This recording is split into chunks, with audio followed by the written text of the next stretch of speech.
Thank you very much. It's always happy to be back. I've always said in this studio that it's good to see politics as a vocation, and not a profession.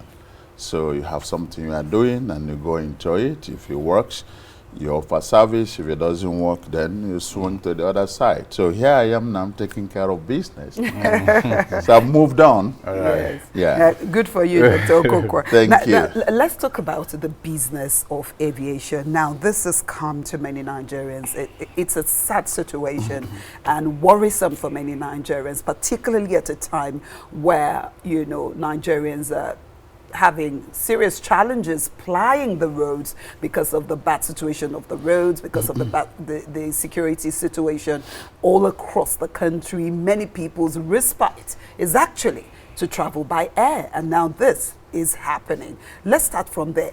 Why did you decide? Why the threat to withdraw your services? Well, let me correct this impression. There was nothing like a threat. The airline operators has nobody to threat.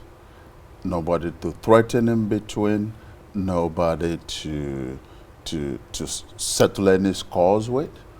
All they just simply did was to bring to the notice of the general public, the authorities, different arms of the government, that this global effect of astronomical price of energy is also affecting us here in Nigeria.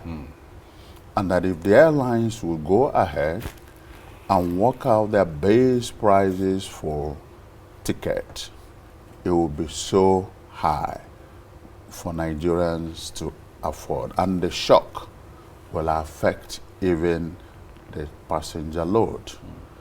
And then we try to bring to the notice of the government that days are gone when you would think that flying is for the elite. You've just said today there are so many threats on the road. Flying now is for everybody. And the flying by air is just another way of transportation. You can travel by road. Road travelers are using fuel or diesel that are subsidized by government. So we're saying, yes, aviation for jet A1 has been deregulated. So if we have to go by this current price, average traveler in Nigeria should be paying nothing less than 150,000 naira for an economy ticket. And as today, it could even be 200,000.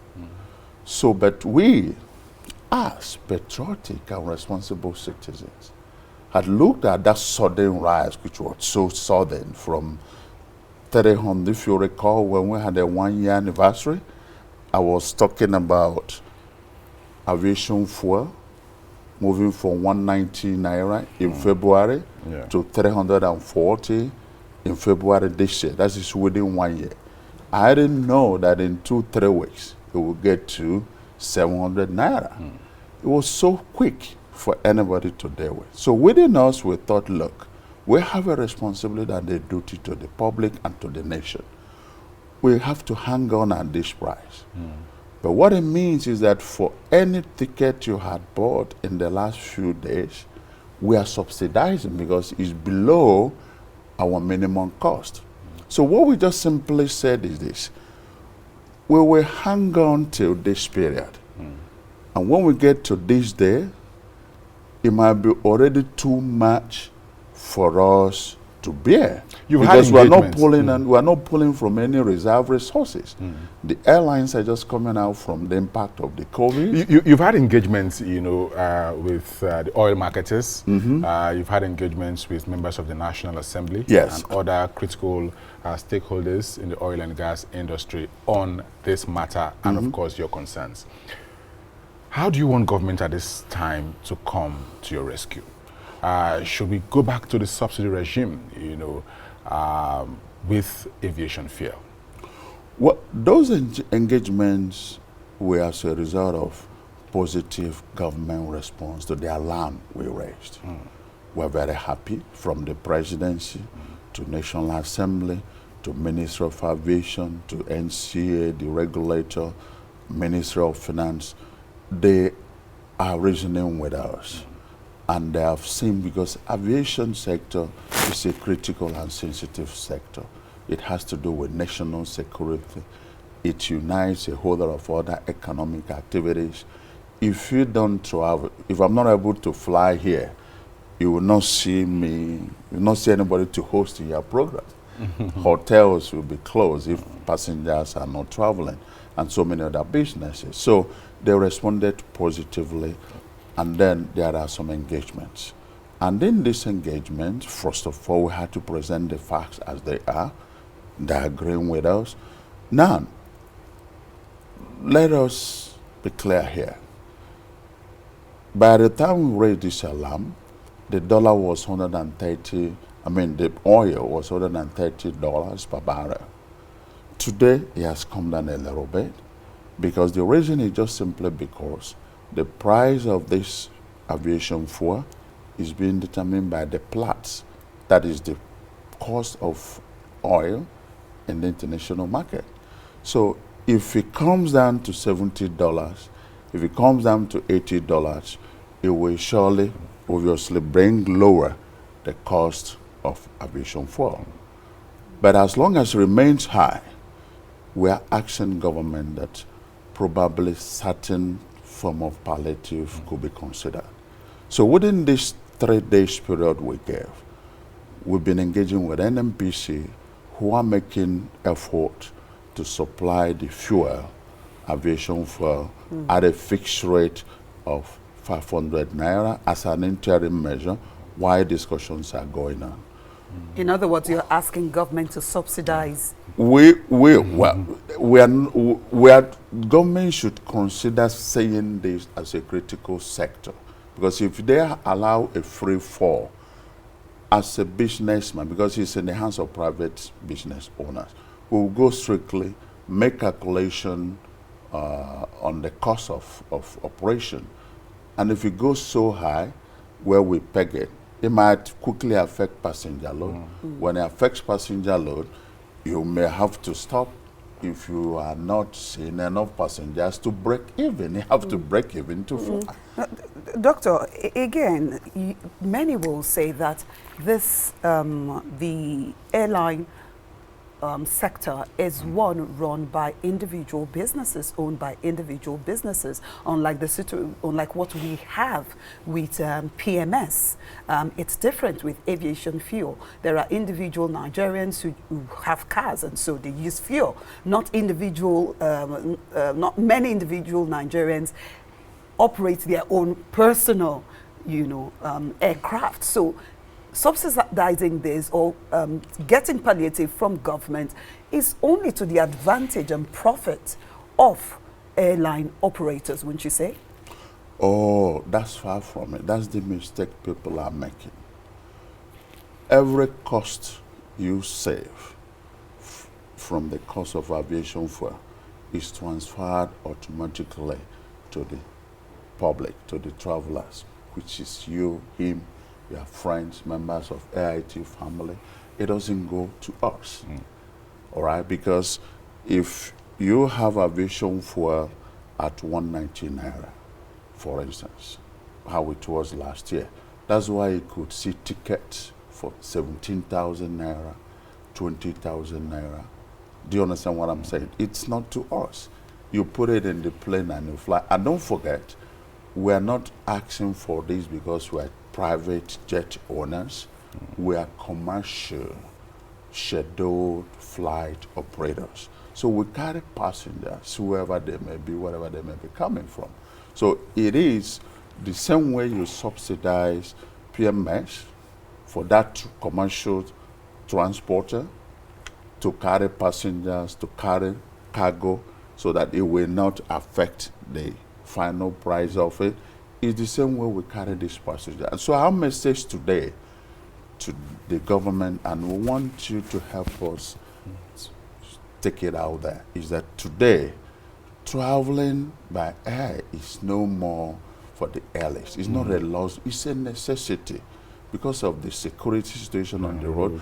And if you look at the astronomical increase of passenger load, within the last 8 years, we've moved from 8 million to 20 million. What does that show you? It shows you that more and more Nigerians are traveling by air. Let's look at the specifics of what you're asking for. You have said that part of your conversation, with the Senate Committee on Aviation is to ask government to come in one way or another, bring palliative to. What exactly does that mean? What does it entail? Well, you see, we don't want to the public to misunderstand this palliative as if it's something where money we're asking for our pocket. When we meet with the fuel importers, they're complaining that they do not have access to official rate of naira to dollar through the CBN, that they buy from the black market. So if you look at the situation where CBN has different dollar rate, like from 416 naira to $1 to 440, depending on what window, compared with 585 naira at the alternative market today. So you see the difference. Since all these products are imported in US dollars or other currencies, if there is official window dedicated for foreign exchange used for importation of this aviation fuel, you would have cut it already by 40%, the landing cost. So what we have been doing for the past 2 days is sitting down with NMPC, fuel marketers. As we speak today in the studio, we have representatives of operators making all these calculations. Then we are looking at also other charges that they are bringing up as part of their cost component. Government is considering what they have to waive. This palliative is not just like money. What would they do to reduce the cost of importing this? Because in actual sense, since we have oil locally here, and we're able to refine these products internally, we should not be benchmarking the cost on the international crude oil price. Ideally, that's how it. So that's just where we find out. All right. So what we're just saying, if it should be reduced. And another thing is this: it's not just about the oil or the fuel, aviation fuel. It's also about cost of foreign exchange. Last year, you could buy dollar to 340 naira to $1. Today is 585. 95% of every component that makes operation seamless and safe in aviation is foreign exchange denominated. So we, the operators, are saying we need a special window to have access to foreign exchange, which is also available to a whole lot of others. Talking about and when we have this, it will also affect our cost factor, and then probably will affect the cost of the base cost of tickets. So basically, everything we are doing in this whole exercise is bearing the final beneficiary, the customers in mind. We're just saying the public is already under a lot of stress. There's so much tension around. Can anything be done to save them from this extra cost of this necessity? You guys have been putting out a lot of ideas on how to resolve these problems.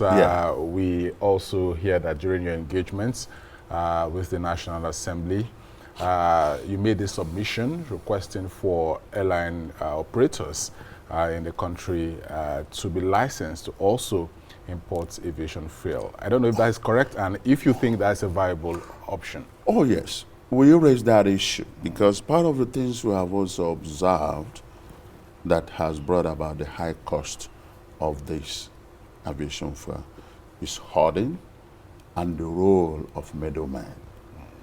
All right? Because if you look at the papers of NMPC, the landing cost is relatively lower than the sales.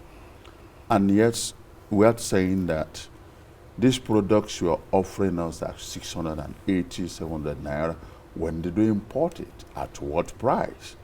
They were already on ground or probably in the high sea. Letter of credit upon payment made before this astronomical increase. So at least you should have been selling at the old price.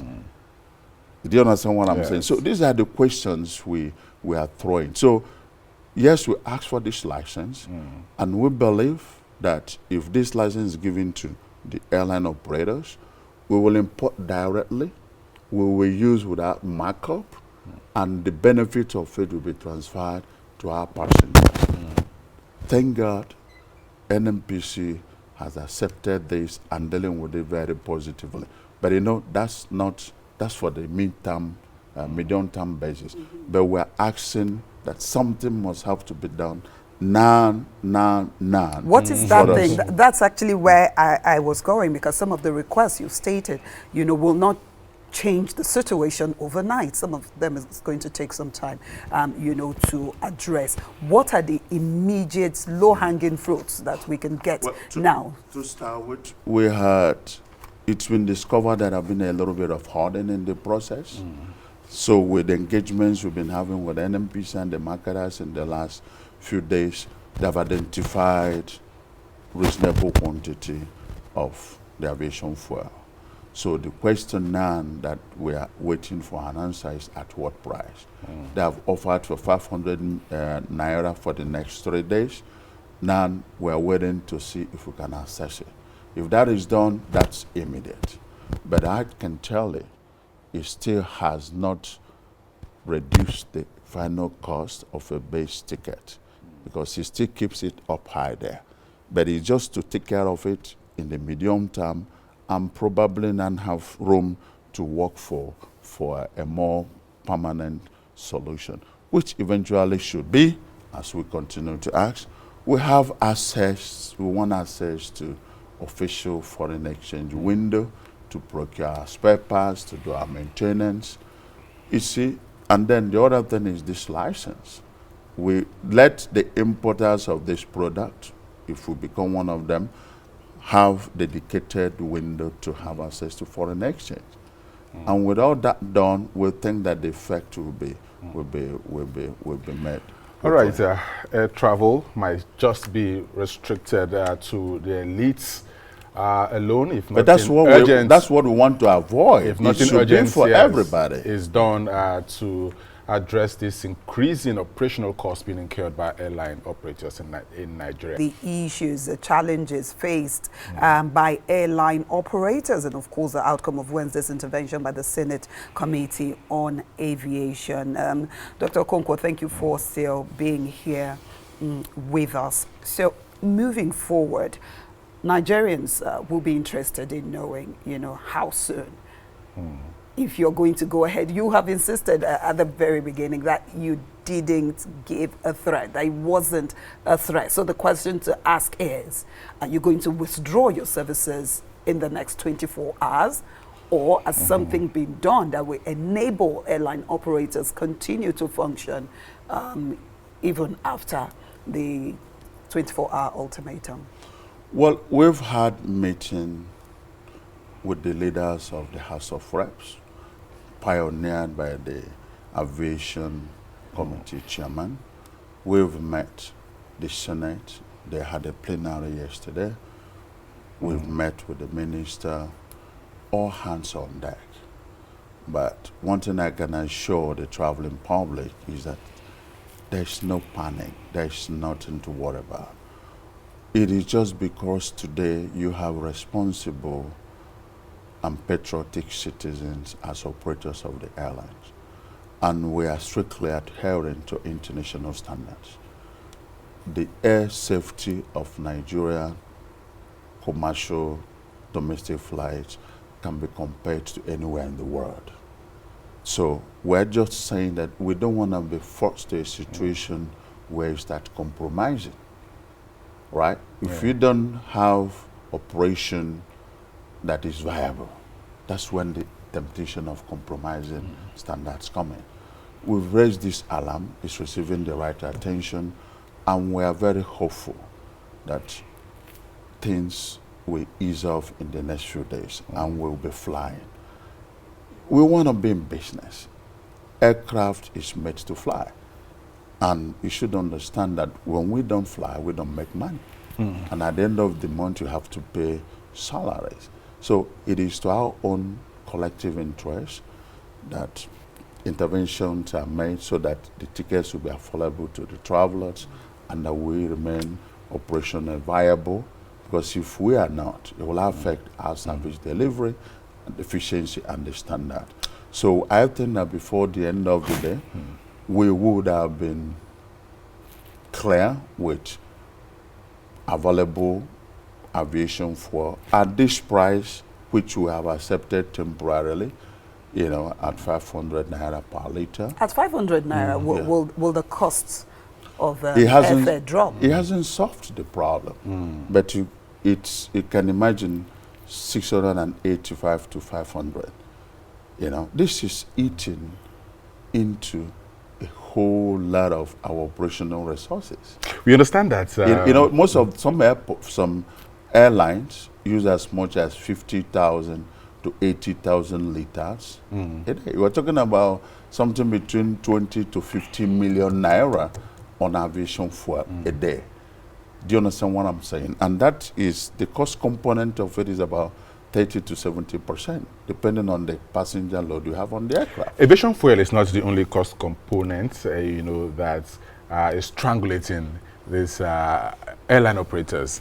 We also understand that insurance is also, you know, a factor. Let me quote what the Vice President of Airline Operators of Nigeria, Allen Oyema, said during, you know, engagements on your concerns. You have to ensure in London, that's what Allen Oyema quoting him now, you have to ensure in London and other places abroad, it is a loss. All the insurance companies in Nigeria put together can't even insure one aircraft. So you have to go abroad to insure, and they slam us with heavy premiums. What we use in insuring one plane is what the legacy airlines of this world use in insuring about 3 planes. So the Nigerian airline is practically dead on arrival. You want to speak to this? Yes. There are some facts to it. Alan, yes, he's the Vice Chairman of Airline Operators of Nigeria, and the President is the Chairman of Asman Air. They have been providing focused leadership, which we are very happy with. But what that implies is that we spend more money to do simplest things that are done in aviation in Nigeria compared to all parts of the world. The reason being that NICAP, which is the regulatory insurance agency, has a rule that all Nigerian airlines must have to domesticate their insurance locally. And that is to protect the local insurance companies and give them business. We don't have a problem with that. But you see, some of the lessors overseas would not be comfortable with entirely local, taking the risk locally in Nigeria. And it's because of the capacity of the local insurance people, they still have to reinsure with the Lloyd's of London. So you see, it's just like making them official middleman. All right, so, and then a typical aircraft, the least insurance premium on an aircraft is about $600 million US. Who has that here in Nigeria? So if you put it up, then it becomes a double expenses. So that is what he's actually implying. And just like in so many other areas, just look at even interest rate. Airlines overseas have open-ended access to funds. But today in Nigeria, no bank gives you money anything less than 15–20%. It's a high interest rate situation. So these are the things he's putting together. But despite all those things, we are operating. We are doing very well. We are doing very well. The standards are very high. This team of operators now taking aviation from just very low level to the uppermost, and that we have become the fastest growing aviation sector in the whole world. The records are there. You see, but you see, when you see a situation where your cost of operation is high, and you can't recover it from the ticket. Let's take, for instance, the thing we're talking about today is that a liter of aviation fuel in the West is about 70 to 80 cents. These are in the countries that do not produce oil. If we have to import that in our own context, it's giving us about $1.50. But for a 1 hour travel overseas, people still pay about $400, $300. If we translate it to the local currency, we're talking about 250,000 naira. When they are paying twice less than our own cost. So that we're saying that we can't just operate efficiently and profitably at 50,000. So it doesn't give you opportunity to compete, you know. Even not even you see, it does not even opportunity to survive.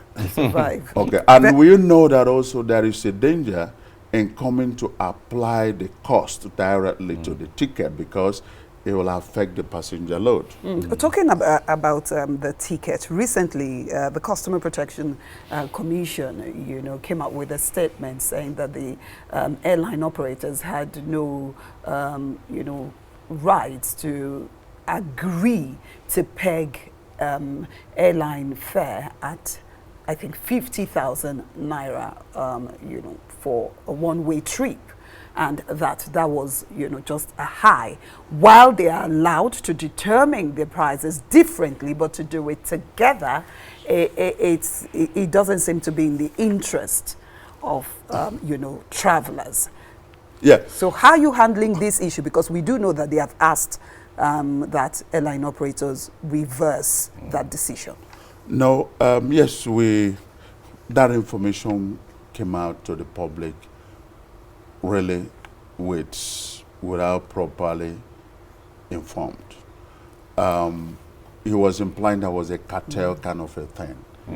The fact is that you can't even, the airline operators do not even have opportunity to form a cartel in terms of their pricing, because cartel only applies where you have monopoly of the product, the source, and the pricing. A product that if nobody buys from you, he buys from nowhere. You take a situation where you fix your price at 50,000. Somebody appears at the airport and is not happy. You can flag the next taxi and charter him to his location. You can go to the next train station and use train. He may decide even to call the man over there and say, look, I was planning to come to your wedding, but I can't come anymore because the price of a ticket is not affordable. So we don't have an opportunity for cartel. So that was not what happened. It just happened that things were happening quickly at the same time. The public, there's nothing to worry about. Traveling is safe. You can get ready for your weekend. You'll be back safely. And while we continue to deal with the situation, it's just for nobody else but for the interest of the travelers and the general public.